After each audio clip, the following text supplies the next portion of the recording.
Bonjour à tous.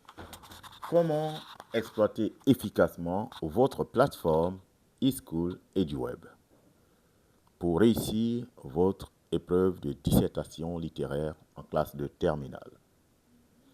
Lorsque vous renseignez vos paramètres d'accès, vous atterrissez sur ce qu'on appelle votre tableau de bord.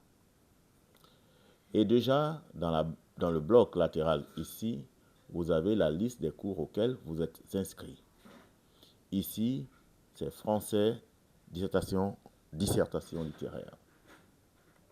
Vous y cliquez simplement pour entrer dans votre cours dans lequel vous êtes déjà inscrit. Alors, vous avez les différents mois qui sont listés. Si vous cliquez sur le mois de septembre, vous avez les leçons contenues dans ce mois suivant le programme officiel communiqué. Si nous passons au mois d'octobre, vous avez le contenu suivant la progression officielle, n'est-ce pas, communiquée par les autorités. Voyons à présent, n'est-ce pas, la séance 4 qui porte sur rédiger une partie du développement. C'est en même temps le cours. Vous cliquez là-dessus.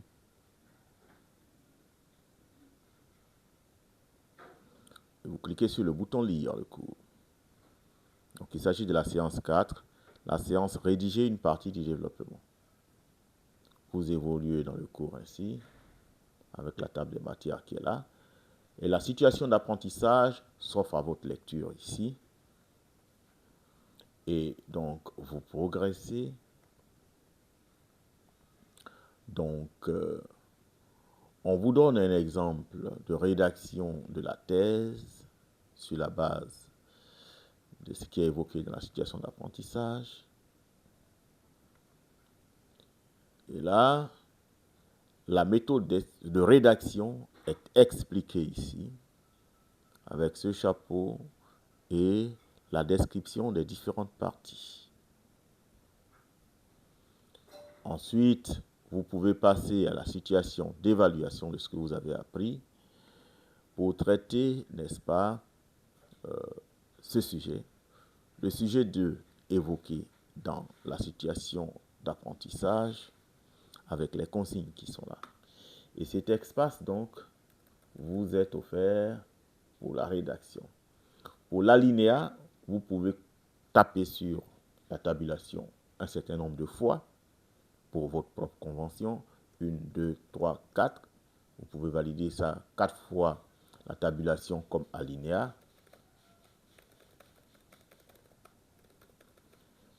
Alors, 1, 2, 3, 4.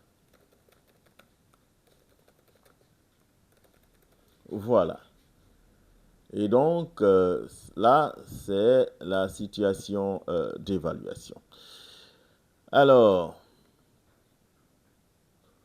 vous pouvez, une fois que vous avez fini pour votre auto-apprentissage, cliquer sur Vérifier.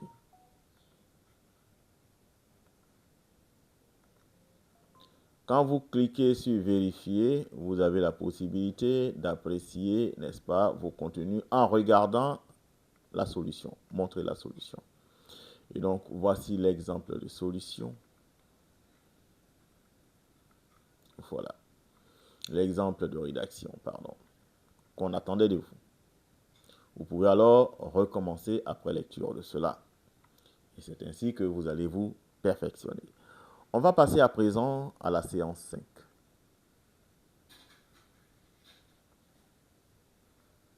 On est dans le mois d'octobre. La séance 5, il s'agit de rédiger une introduction et une conclusion. Vous cliquez sur le bouton lire. Après la page de couverture de votre cours, la situation d'apprentissage est présentée.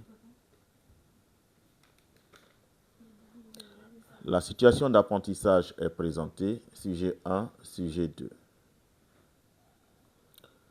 Alors, vous naviguez dans la table des matières de votre cours. le chapeau, vous lisez, c'est votre cours, vous en prenez possession. Donc 3 ou 4 parties, 4 phases consécutives, etc. Selon que l'on associe ou dissocie, n'est-ce pas, l'insertion du sujet ou la problématique. Alors donc 1, 2, 3, 4 parties. Voilà. Comme ça, vous lisez. Comme ça, vous lisez cette partie. Troisième partie, vous lisez. Quatrième partie, vous lisez. Et vous avez même les exemples. Un exemple d'introduction. Un exemple de rédaction d'introduction. Eh bien, vous pouvez vous